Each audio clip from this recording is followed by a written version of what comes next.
this who is a 40K fan, somebody who does a lot of their own painting, it is not going to be great. I can promise you that. It's going to be rough.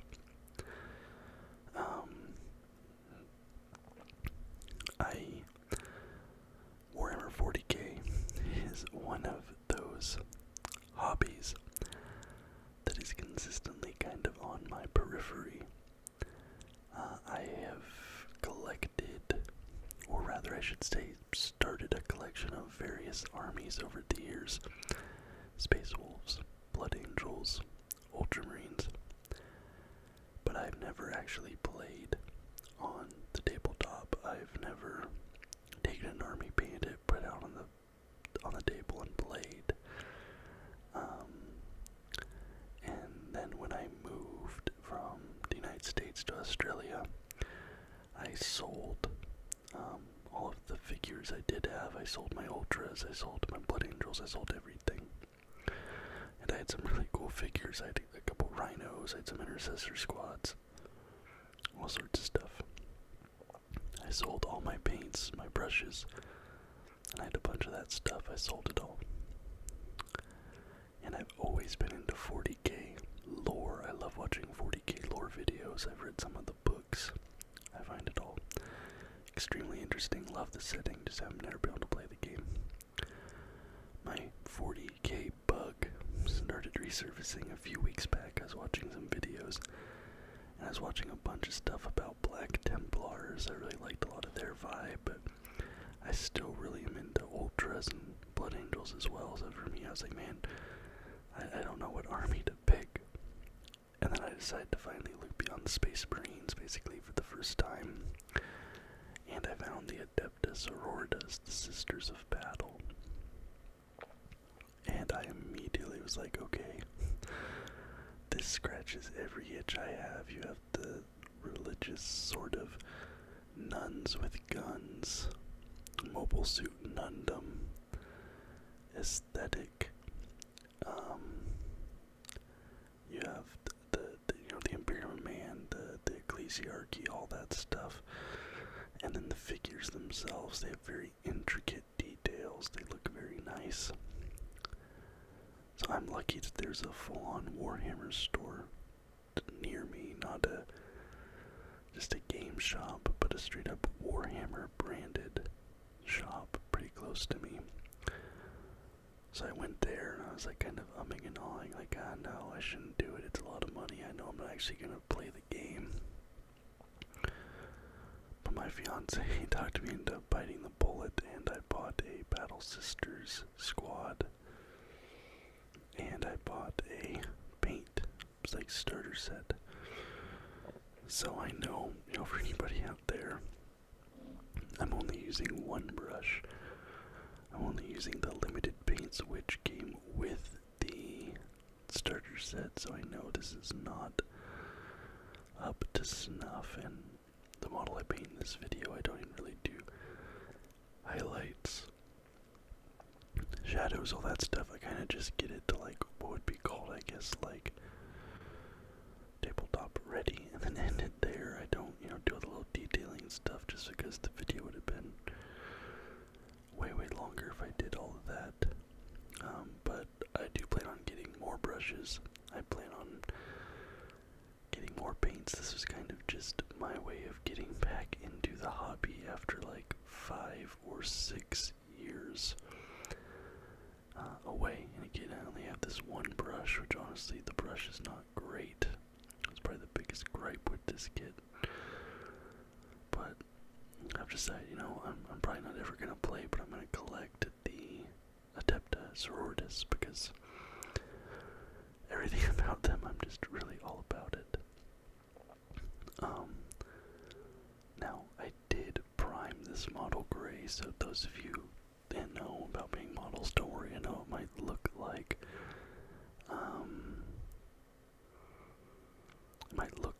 bare plastic, but I primed it gray with a rattle can. I probably should have gotten black primer, but I thought with the white hair and some of the gold and white accent bits that it might make it more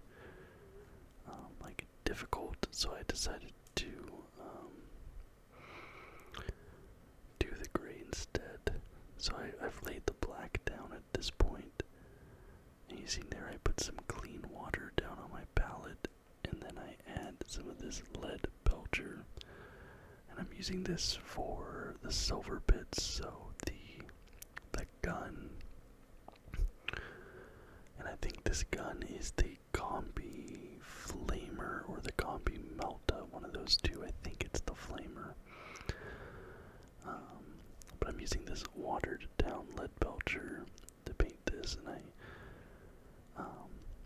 I watered down all of these paints, actually just a little bit, one or two brushfuls of a clean water just at the top left of the frame. They're easy, 2 glasses of water. One of those is a clean water, and one of them is a dirty water that I used to help me clean off the paint off the brush tips.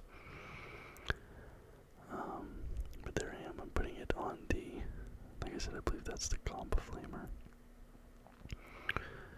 And obviously that'll go on some of the other bits as well. Here's the back side of the weapon.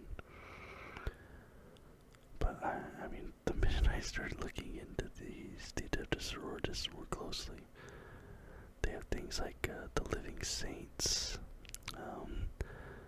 and you have this is all female battle squad except for your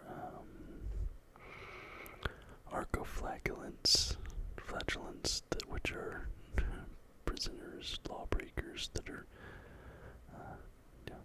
the horrors of the 41st millennium. There I'm putting the lead belcher on the blade. But they have a lot of religious symbols on their armor and in their weapons. They bring the bones of martyred saints onto the battlefield with them, like St. Catherine. And they will sing and chant hymns and read, passages from basically the 40K's version of the Bible about the Emperor as they are going on the battlefield. So it's just super dope. There I'm putting some silver on the top little bit of the scabbard. There's a bottom bit as well, which I missed at first, but I do go back to it. And then again, I'm putting a little bit of water down on the plastic palette. I might used a little bit too much water here. And I'm adding the red into that there for the red cloaks. And it's pretty cool. So this particular faction that I'm painting, which is the most common faction you see for the Adeptus Sororitas, which is the Order of the Martyred Lady, with the black armor and the red cloaks. That's their color scheme. I was torn between that and the Order of the, I believe, Virtuous Rose is what it's called, who has a basically all white color scheme. But this seemed more visually interesting to paint. They all bleach their hair this white, platinum blonde color, and that's because one of their saints, the one who founded the order, she went and she beheld the Emperor and her being in the Emperor's presence. It was so powerful and so overwhelming that actually made her hair turn white. I believe that is the lore. But so that's an interesting bit there. You'll see they all have that white hair. There's also Saint Celestine. That's probably the next figure I want to try and get. She died, but she was brought back to life by the will of the God Emperor of mankind.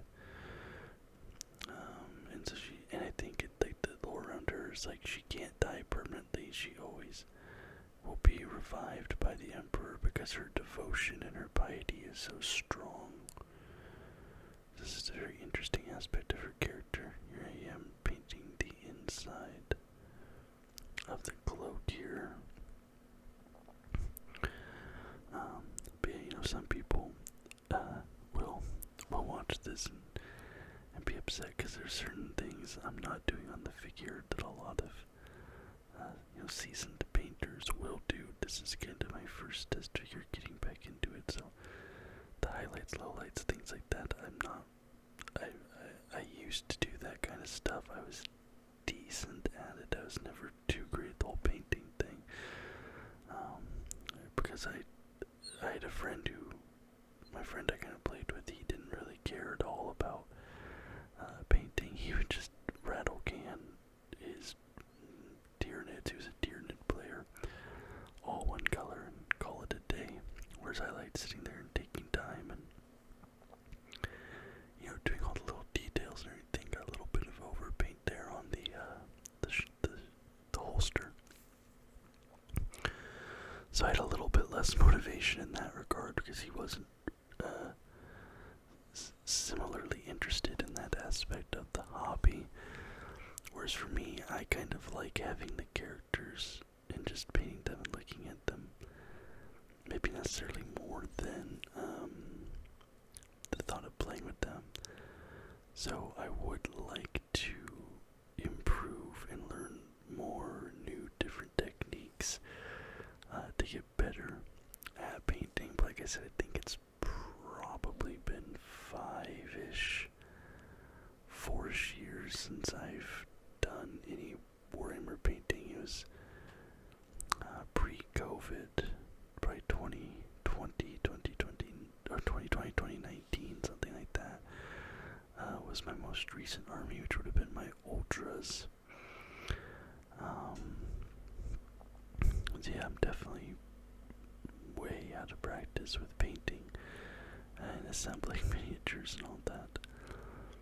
I'm using some Bugman's glow here for the leather bits. I would have preferred to have an actual brown or tan paint, but this kit did not have any brown. No, Bugman's glow is usually used as a flesh tone, but I had to use it here, like I said, for the leather bits, and I watered it down a little bit.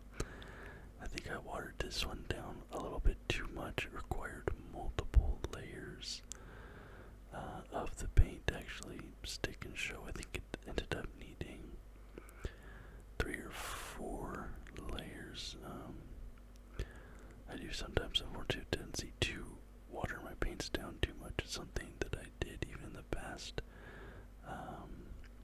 when I was a bit more in practice with it, because I watch these videos of other people painting and they always add water, but they always seem to be adding the right amount, and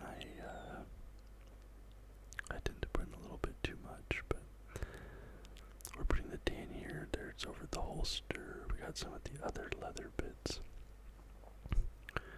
Now I'm going back into the lead belcher, and I'm finally getting that bottom bit of the sheath on the sword. Now I'm sorry about the shoddy camera work here. This is my first time ever trying to film myself painting a miniature, and I would kind of keep forgetting where the camera was as I was picking up and moving the miniature to help me paint it. So that was an issue. This here, what am I doing? I'm not sure exactly what I'm doing. I'm looking at something. I'm taking the brown and I'm putting it on the handle of the sword there. Seemed like a good place. I don't know if that would necessarily be a brownish woodeny tanny handle, but that's what I decided to do. And now I get some of this gold here, and I decided that all of the fleur-de-lis bits would be gold, as well as the little holy religious icons here. So here's the first one, this gold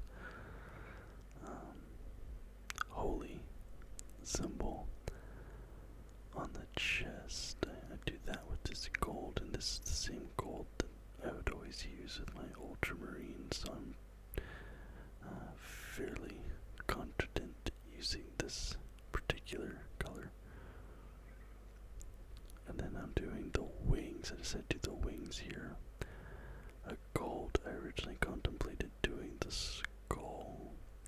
center gold as well. But ultimately I decided to do those a different color, which you'll see here in a bit. Doing those front and back.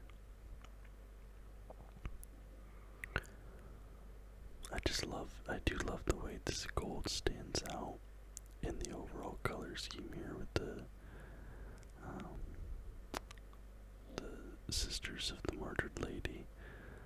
Because you have the black and you have the red, which are both very bold, strong, high contrast colors, and the gold kind of just cuts through that a little bit in a way that is really interesting to me. And then there's the little holy symbol up there at the bottom.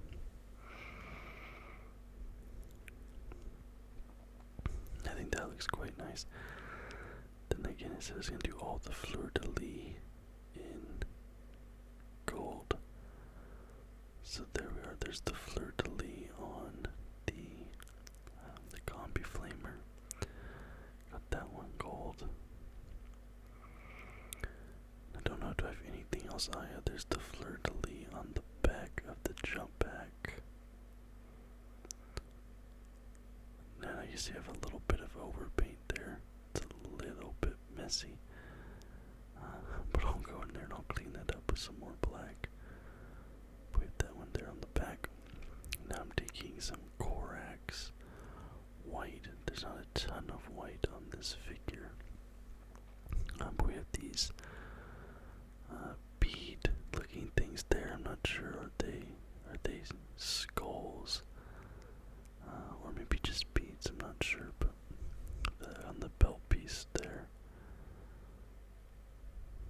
So then I try and get very carefully into that little crevice right there without overpainting. Thankfully I managed to not overpaint the white.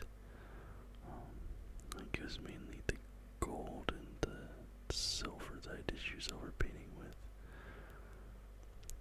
And then there's this sort of beady necklacey bits here coming off that top holy symbol.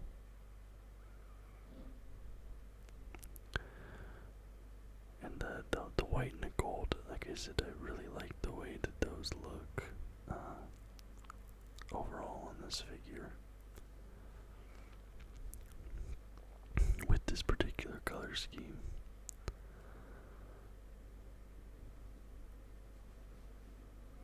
Now we're doing, of course, that iconic bleached platinum blonde hair, more of a white blonde, platinum blonde, I guess you could say, looking like Sephiroth. I always wanted to dye my hair a silver color. Sephiroth is one of my favorite just antagonists in any sort of fiction. So I always wanted to try dyeing my hair that sort of silvery white anime hair color that doesn't really exist in the real world. To see how it works. Thankfully I never did. I don't know, maybe I'll still try it someday. But I think the rest of my facial features are so dark that it would look quite bad. I think you'd have like maybe blonde hair naturally, have some lighter colored eyebrows and stuff like that for it to really look good, or I don't know, maybe a stronger jawline would allow me to pull that off. But this hair did require multiple coats, because the gray was shining through quite a bit there. Not sure to do. No, there's a little bit of the hair corner piece down there. That little swoop right there. But yeah, I'm spending an inordinate amount of time there on the hair. But I mean, it is all coming together there. You know, it's not pretty by any stretch of the imagination. It's not the best looking miniature, but we're getting the paint down on it now. I'm realizing I never painted the grenade on her hip. I just never, even right now as it's sitting on my desk, that grenade is unpainted. I don't know how I missed that. said, we'd come back to that skull on the power sword, and I decided to do the skull in white to maybe make it look like it's an actual, real skull that's there in the cross guard of the power sword. I don't know, personally I think it's kind of a cool effect. And you see got a little bit of overpaint on the white that I'm gonna have to fix there. And then the skull on the back side. I watered it down a bit, so I'm trying to just put a little bit of the paint down on the surface and let it run into the crevices. And then as I'm going back in here with the gold, I decide to make a choice that I'm going to use the gold on the little barrel-y bit at the end of the combi flamer. That little, the way I view it is there's sort of a plasma coil energy type bit, and then there's this sort of containment cage around it. At least that's how it looks to me. So my decision was to use the gold on that sort of containment gauge or energy focusing unit, however you'd want to classify that little thing. And then this whole back bit that I'm painting gold now, to me I was like, okay, maybe this is like the holding cell, the energy cell that's gonna be full of this flamer fuel, flamer juice, whatever whatever the name would be. So I'm painting that gold as well, just to give it that metallic look and to contrast it with the silver of the weapon itself. And I'm adding another layer of red onto a couple bits of the cloak here. Because like I said, I think I watered down that red a little bit too much initially. So it's a little bit too dingy looking, a little bit not very vibrant in a few spots, so I had to re-up that. Now I'm taking that red and I'm adding some white to it, just to, increase the alpha value a little bit. And then I'm adding a little bit of gold to that color as well. And it doesn't really come across super good in the video, but in person it does have a little bit of like a light plasma-y kind of look to it. So I'm using that to represent the fuel, or the energy cell of the combi flamer gun. So that's like the fuel, or the energy that the gun like concentrates and spews out the front. So then I'm putting it on the little inside bits of the barrel between the gold metal bits. And this is where I really wish that we had a couple different sized brushes, because having a really small, fine little detail brush really would have helped me here, would help me with a lot of parts of this miniature. But doing all of this with just the one sized brush, it was definitely a challenge. It kept me honest. Going back in, doing the white angel wings on the pauldron there, the shoulder pad. Again, I'm sorry for the camera work. The autofocus was just being, well, not great here, I would say. But yeah, there's the little white wings on the shoulder pad. And there's a little bit in the middle. It's impossible to tell because the camera's so out of focus, but then there's a little straight bit in the middle there as well on either side of the wings. So, taking the brush now, putting it into some of the gold paint, and then I'm using the gold paint for that little middle straight bit between the two white wings decide to focus on the paint in the background instead of the miniature in the foreground. The autofocus going crazy. And then there's a fleur-de-lis on the other pauldron shoulder pad. Like I said, my idea was to do all the fleur-de-lis in gold. So there's a gold fleur-de-lis there on her opposite shoulder pad. We're coming in now. We're doing the face. So I used a little bit of the Bugman's Glow, but I added just the smallest little bit of white paint to that just to differentiate the skin tone from the leather bits. So there we have it now with the paint job basically done, and now we're just going in with the Agrex Earth shade to add some shade, to add some texture to this. Now I use a lot of shade. I've always used a lot of shade. The one I really liked, it was called something oil. I used that one a lot back in the day. I would use the oil for metal and Agrex Earth shade for clothes, but I just had the Agrex here. But I've always loved laying this shade on thick, because personally the aesthetic I like is sort of a dirty, grimy, dingy, like grimdark type vibe. So I lay it on super thick in some areas. Maybe they were trouncing through the mud, or there was a big explosion that covered them in water and debris and mud and all other sorts of terrible what have yous. So I'll do that. As you can see, that crevice there in the cloak, I leave a quite thick layer in there on the inside again. I go very, very heavy and just let it sit there and pull up. So when it dries, you'll have a dark bit there.